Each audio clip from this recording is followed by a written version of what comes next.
Gary. I'm kind of like 50-50 on Lyndon LaRouche. We'll take the good half and leave the bad half alone. They do tremendous research, but they have a way of salting information to suit their agenda. And if you're hip to it, then it's fine. If you just read everything, you're going to believe it, and you're going to get in trouble. Well, that's why we've always reminded people. I don't care what Bob Chapman or Robbie Noel or John Stadtmiller says on the airwaves, or on this entire network for that fact.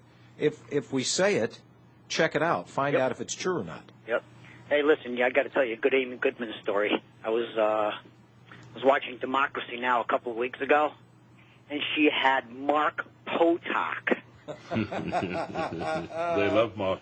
They love Mark the SPLC. Yeah. Boy, is that guy rough on the eyes. Well, and I'll tell you, it's better than Morris D's coming on, because if they field any questions, it would be one of, gee, did you really go after your stepdaughter with sexual toys? Is that right? Did you do that? And this was about the MIAC report. And what did Mr. Potak have to say about that? Well, they were discussing the MIAC report and the whole thing with the returning vets and the right-wing extremists. And there's a disconnect among the left, okay? Because I'm as right-wing as they come. I'm a ex-Cold Warrior and all that. But I'm a member of a left-wing anti-war group. Mm-hmm.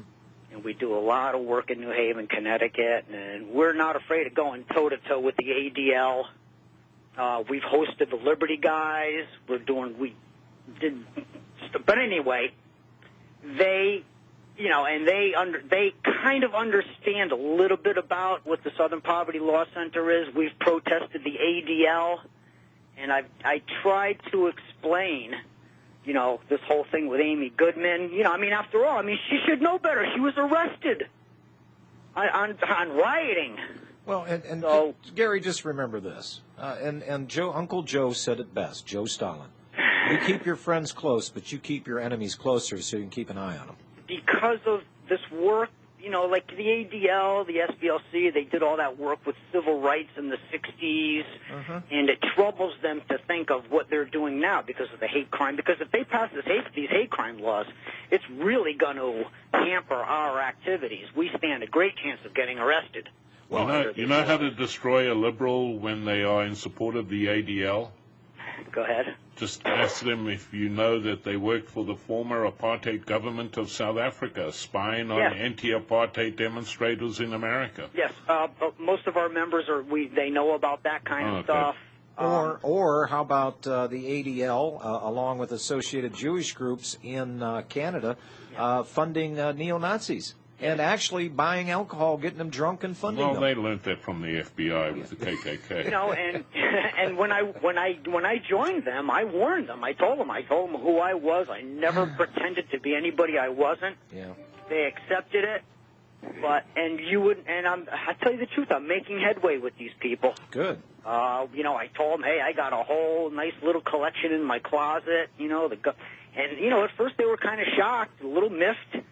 And now I think they kind of understand that the same people that were going after us in the 90s are coming after them now, and they're coming after us as well. But it's so damn hard to do it because, as you said, they've got this disconnect. What really fascinated me about the left and them screaming about corporatism, it's the corporations, but never tied that to the funny money system. Never tied that to the bankers. Never tied it to the politicians. Never did what was necessary to let their people know exactly what was going on, and more importantly, why, the agenda afoot. They're the most discombobulated, discombobulated people I've ever seen in my life. So if you're making headway... they call it intellectual dishonesty. There you go. Gary, if you're making headway with these people, God love you, man. Oh, yeah, they're my friends. We're protesting Rosa DeLauro Thursday. Well, okay, then. So we're driving everybody nuts. But the problem I have with that, why don't you ask them what happened to their buds and pals that you elected for the midterm there, and, the abomination you just put in. We're going to end the war. Oh, none of them voted for Obama. We're not Obama supporters. We weren't from the start. None of them were. The chasm has crept open. Good. Oh, yeah. No, Good. They're totally disenchanted with the Republicans and the Democrats. They know that whole thing is a racket. Good. Oh, yeah. Oh, no, they're way better than that. Good. Yes. All right, Gare, thanks. Okay? Appreciate it. Bye. Lynn in Washington. Hello, Lynn. Hi, guys. Hi.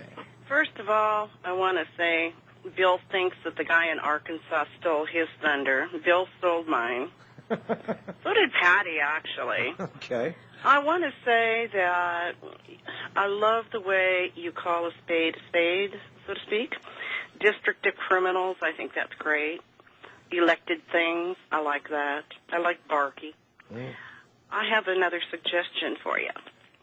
With this pandemic that's coming down, why don't we do the same thing and call it the Who Flu? I'm calling it the World Health Organization Oligarchy Flu. And I just thought I'd pass that along to you guys. Boy, there's something we could make out of that, the Who Flu. Uh-huh. I wrote to Dr. Rebecca Carley, and she wrote back. She said, I love it.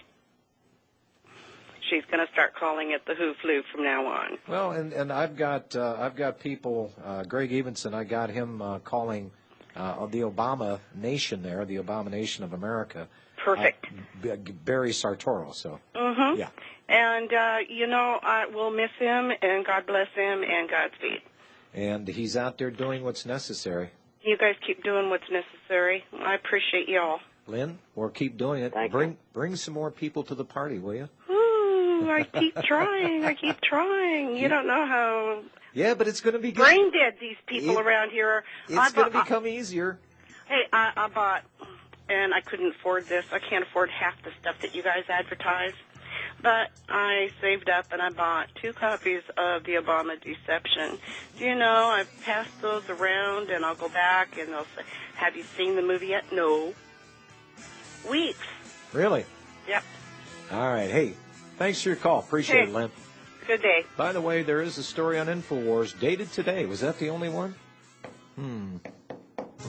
Just a few minutes remaining. Robbie, quickly, the Bob Chapman deal of the day. And, folks, if you believe that gold's going to go below $800, I've got a piece of real estate down in the swamps of Florida I'll sell you.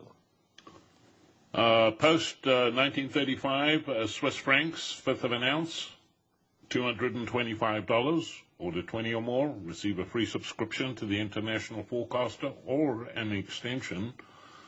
Also receive a fine ceramic mug courtesy of RBN, and you can do that by calling 1-800-691-7898. And just for a little sweetener and a kicker to that deal, we'll give you the James Talmage Stevens book, but that can only be emailed to you. There's no hard copies that we're going to mail.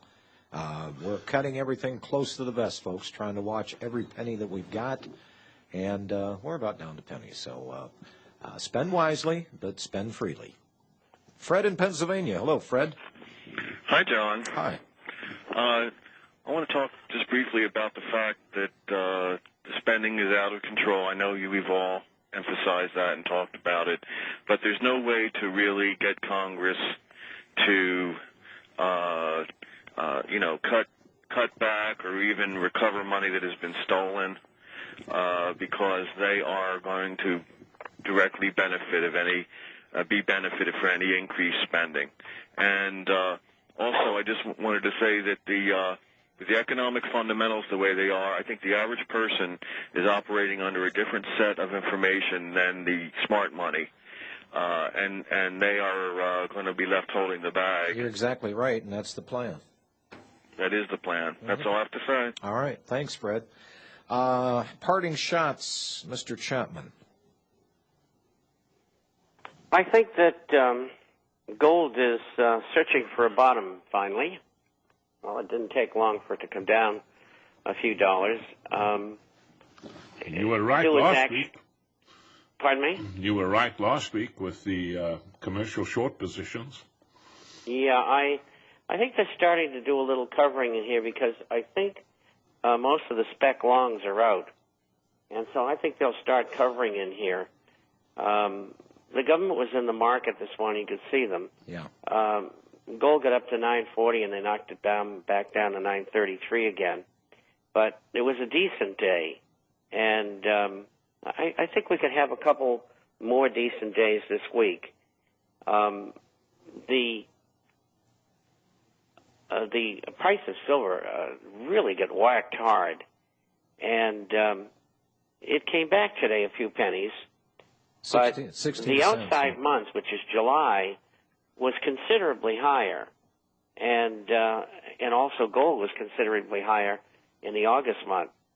So I think we'll have a nice day tomorrow. If we're up another $5 or $10, that would be good. If we could do that for 3 or 4 days in a row, I think you've seen the worst of it. Well, let's just ask the question that Monex has asked people in a television commercial. And we'll just redo it a little bit. If you had $50,000 to spend, would you spend it on gold or would you buy $50,000 worth of U.S. Treasuries? I think we know the answer to that.